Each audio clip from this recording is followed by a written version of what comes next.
Sean bienvenidas y bienvenidos estudiantes de segundo grado de secundaria. Es un placer estar aquí con ustedes en una sesión más de Aprende en Casa para la asignatura de Ciencias Física.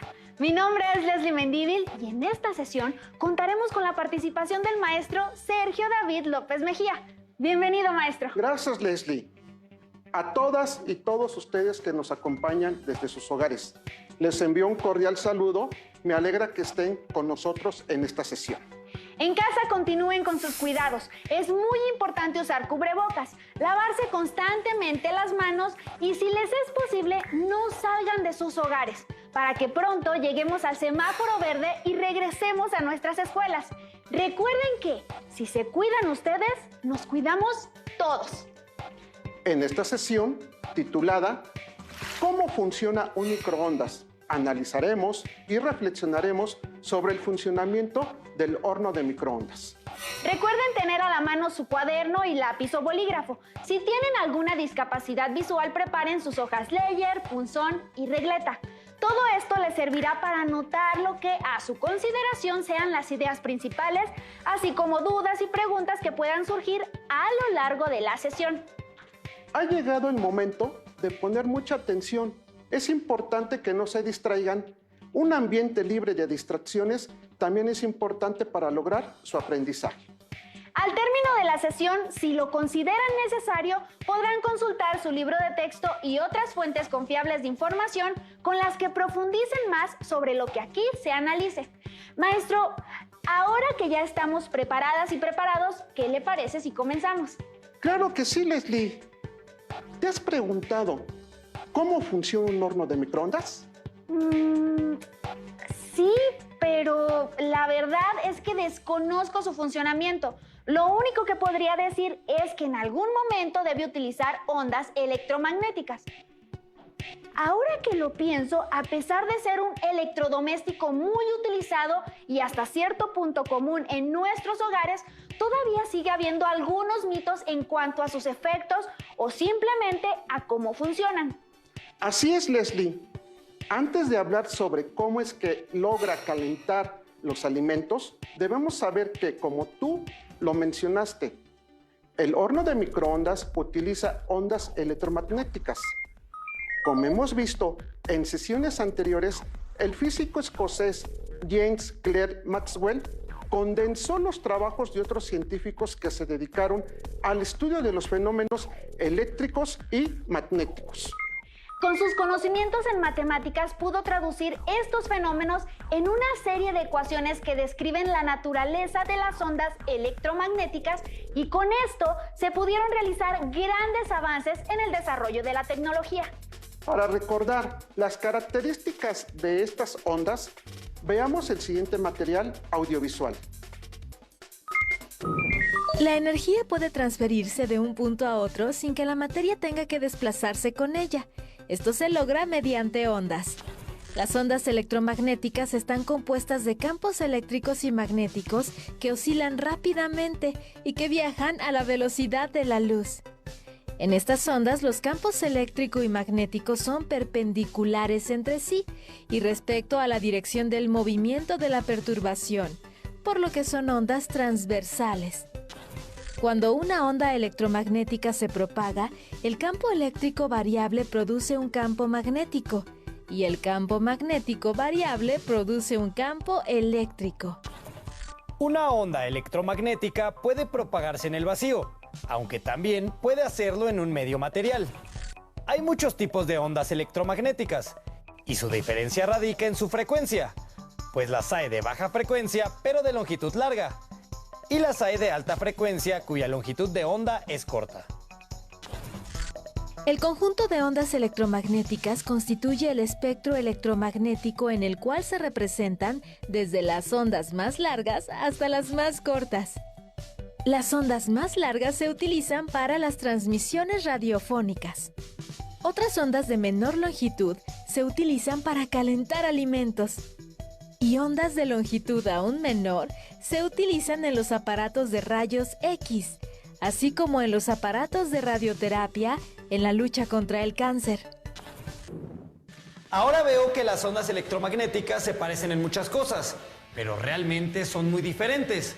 Por ejemplo, en su frecuencia y longitud de onda. Asimismo, veo que cada tipo de onda se aprovecha para algo diferente. ¿Qué aparatos conoces que se utilicen con ondas electromagnéticas? Entonces, pienso que el horno recibe su nombre porque utiliza la radiación de microondas para su funcionamiento.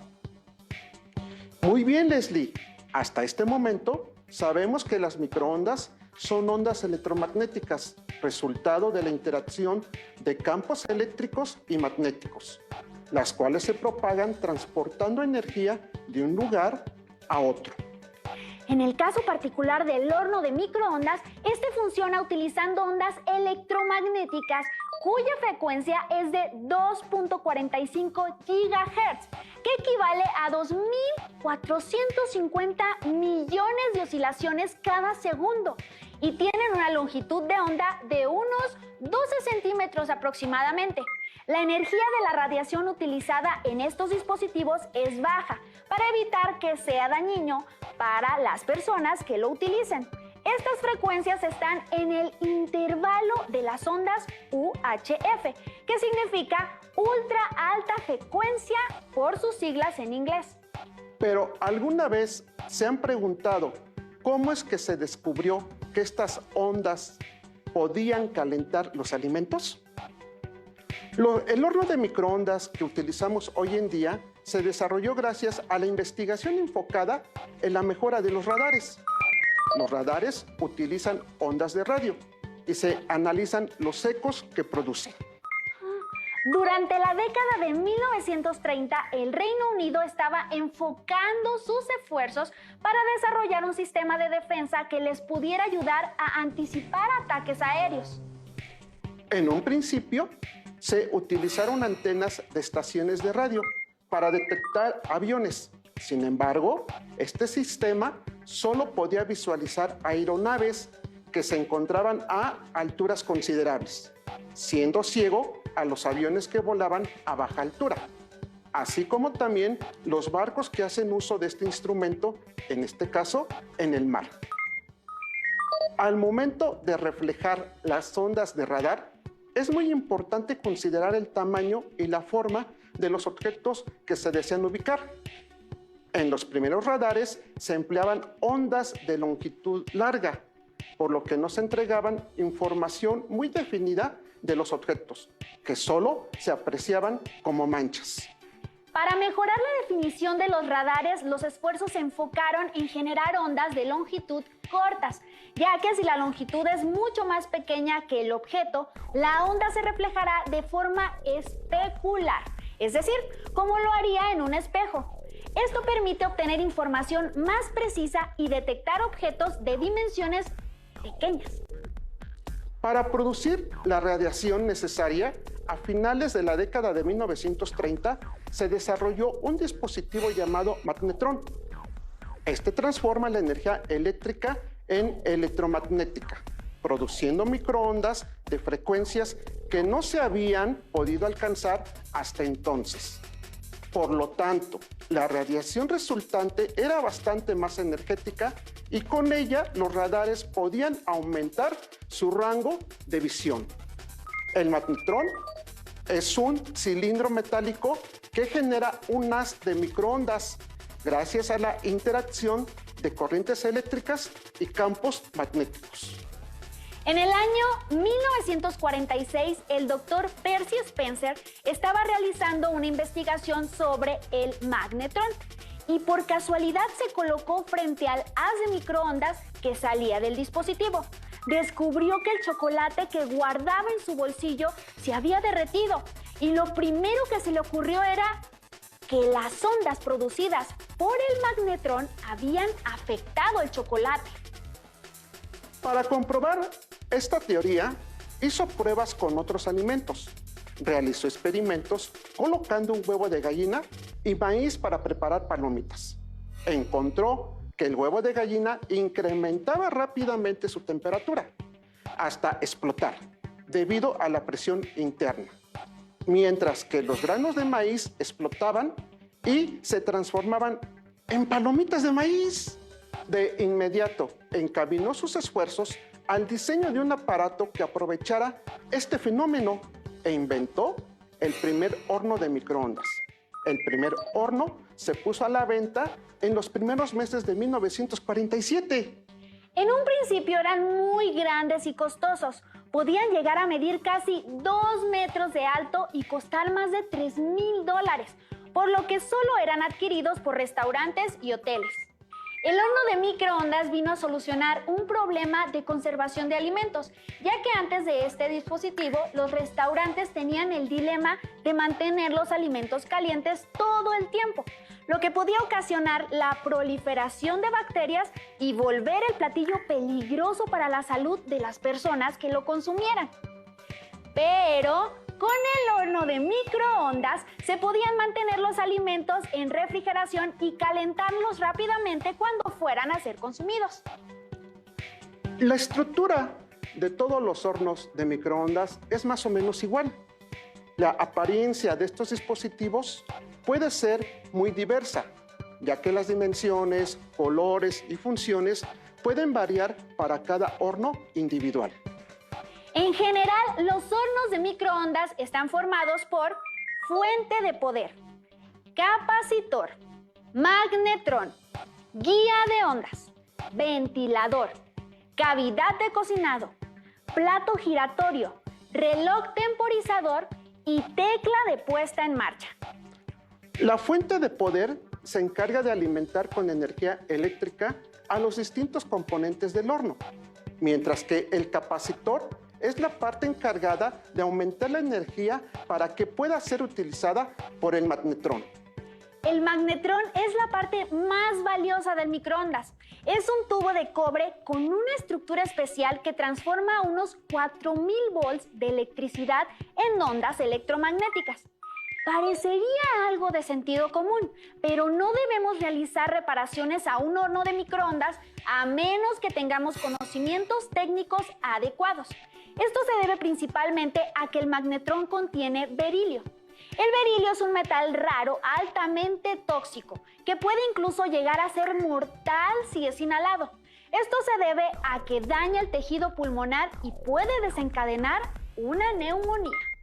Una vez que el magnetrón produce las microondas, estas son llevadas por la guía de ondas que se encarga de transferirlas a la cámara de cocción de alimentos. Otro elemento muy importante es el ventilador. En estos hornos podemos encontrar 2 tipos de ventiladores que tienen funciones diferentes.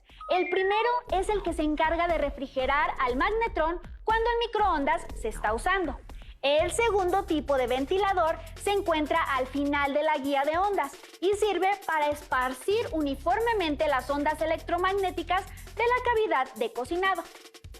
La cavidad de cocinado es el espacio que se tiene para la colocación de los alimentos.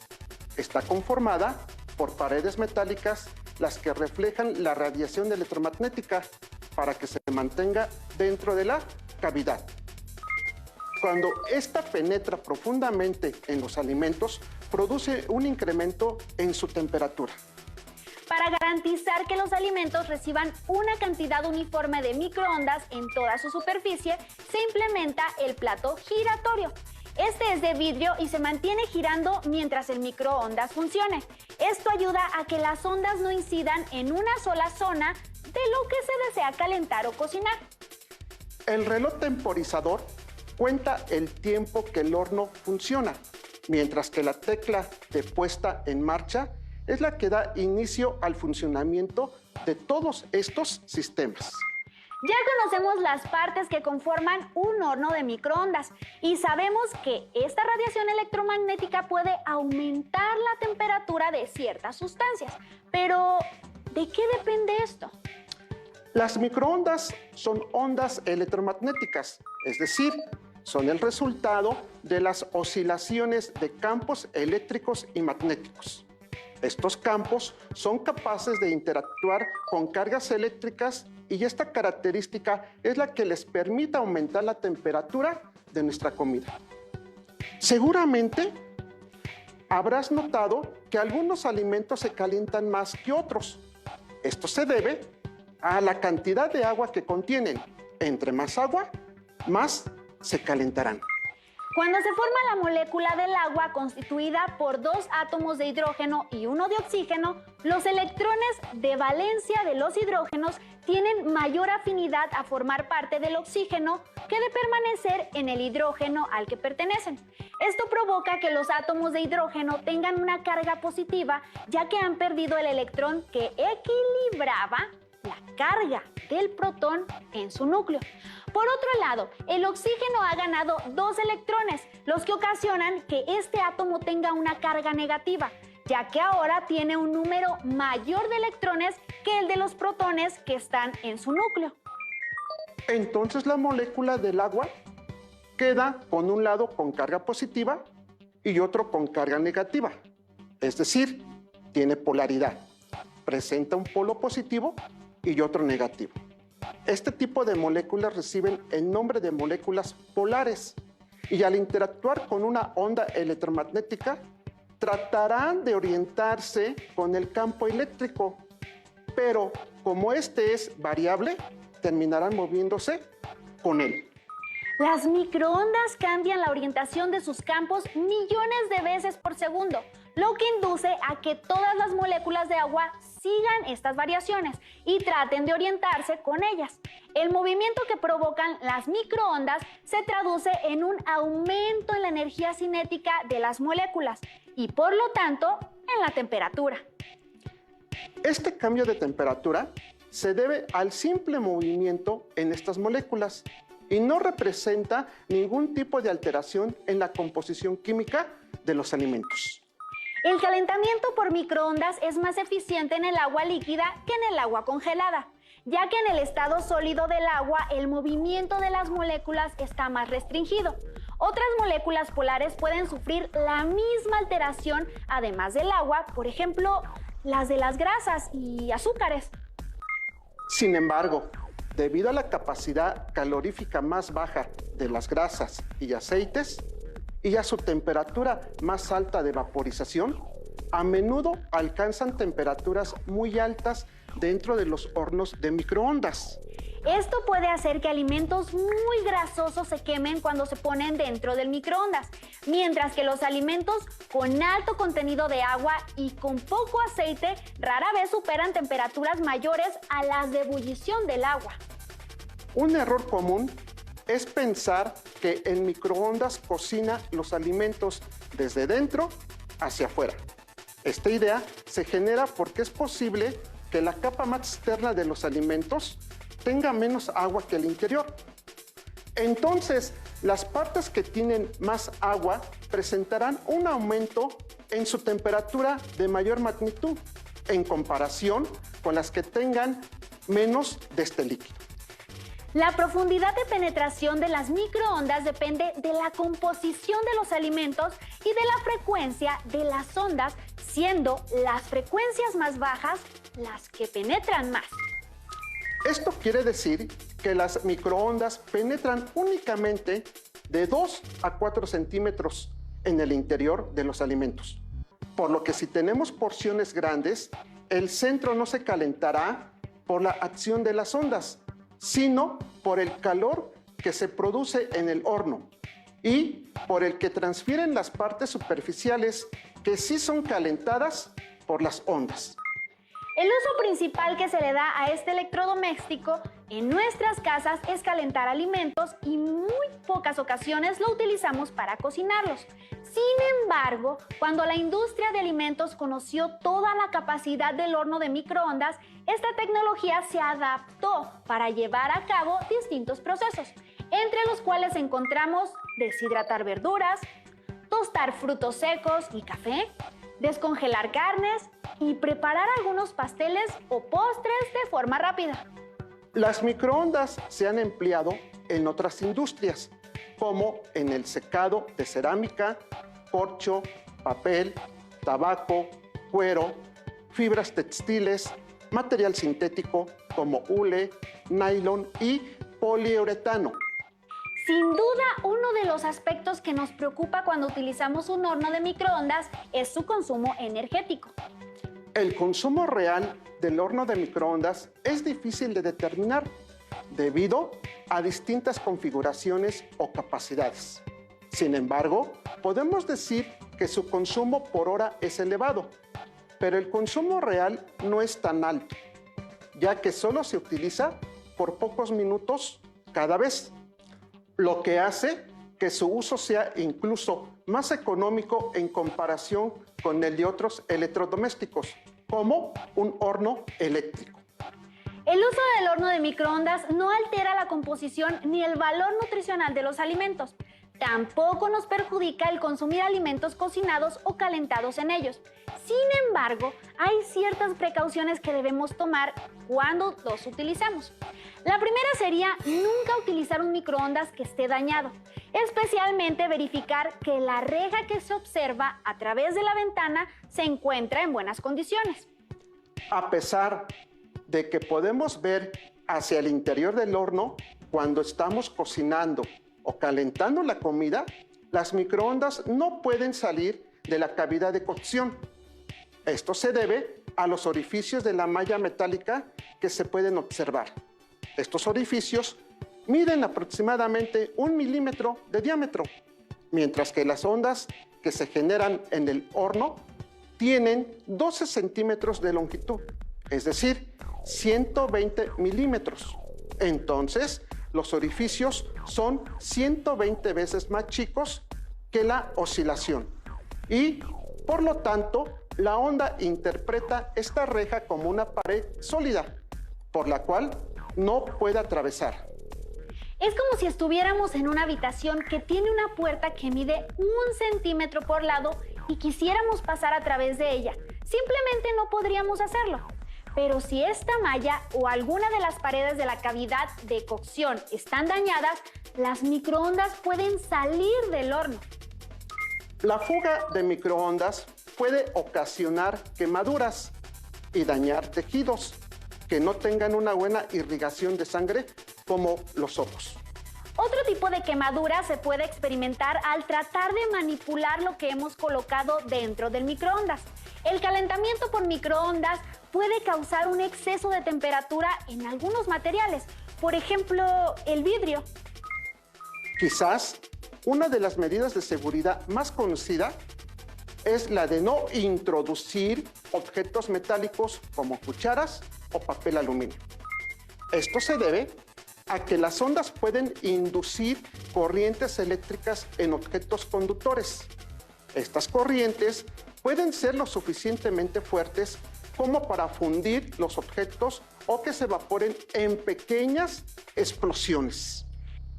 Si los objetos son pequeños y con bordes puntiagudos, se pueden producir chispas eléctricas que saltan por el aire, que pueden llegar a producir incendios. No obstante, si los metales se presentan en forma de grandes piezas sólidas sin bordes y puntiagudas, no sucederá nada. En este caso, los metales se limitan a reflejar las microondas calentándose parcialmente el alimento. El horno de microondas no debe ponerse a funcionar vacío, ya que la energía de las ondas electromagnéticas se va a depositar en sus componentes, ya que no hay alimentos que puedan absorberlas. Esto puede provocar daños graves a sus partes, incluyendo al magnetrón. Y nunca se deben calentar alimentos en frascos o recipientes sellados, ya que puede llegar a estallar. También es importante verificar que la instalación eléctrica esté en óptimas condiciones para su funcionamiento y nunca reemplazar el cable de alimentación que viene de fábrica. Como sabemos, estos electrodomésticos utilizan una gran cantidad de corriente eléctrica. Este flujo intenso de corriente puede calentar el cableado de la instalación o los fusibles. Si la temperatura que alcance es muy alta, pueden quemarse y provocar un incendio. Para finalizar esta sesión, alumnas y alumnos, les invitamos a que realicen un mapa mental donde organicen algunos aspectos del funcionamiento del horno de microondas. Recuerden que pueden utilizar dibujos del tema acompañados de algunas ideas breves. Reúnanse con su familia y discutan por qué el uso del microondas no afecta la calidad de los alimentos. y por qué su radiación no ionizante no representa ningún riesgo grave a nuestra salud. Además, pueden establecer o revisar las medidas de seguridad que garanticen un adecuado uso de este aparato para evitar accidentes como quemaduras o incendios. Esperamos que la información que hemos revisado les sea de utilidad para hacer un uso más eficiente del horno de microondas. Quizá esto les sirva para disminuir el consumo energético en sus casas. Ha sido una exposición muy productiva y benéfica la que tuvimos en esta ocasión, maestro. Es interesante conocer la ciencia que hay detrás de algunos aparatos que utilizamos de forma cotidiana. Alumnas y alumnos, no olviden consultar fuentes de información confiables o libros especializados si desean resolver sus dudas o profundizar más en el tema. Le agradecemos al maestro Sergio David López Mejía su intervención en esta sesión. E invitamos a todas y todos los estudiantes a seguir los contenidos que Aprende en Casa tiene para ustedes. ¡Hasta pronto! Maestro, qué buena sesión. Estuvo muy bien. Sí. Sí, muy. Si tienes dudas o necesitas ayuda, llama al Centro de Apoyo Pedagógico a Distancia. El número de teléfono para secundaria es el 50.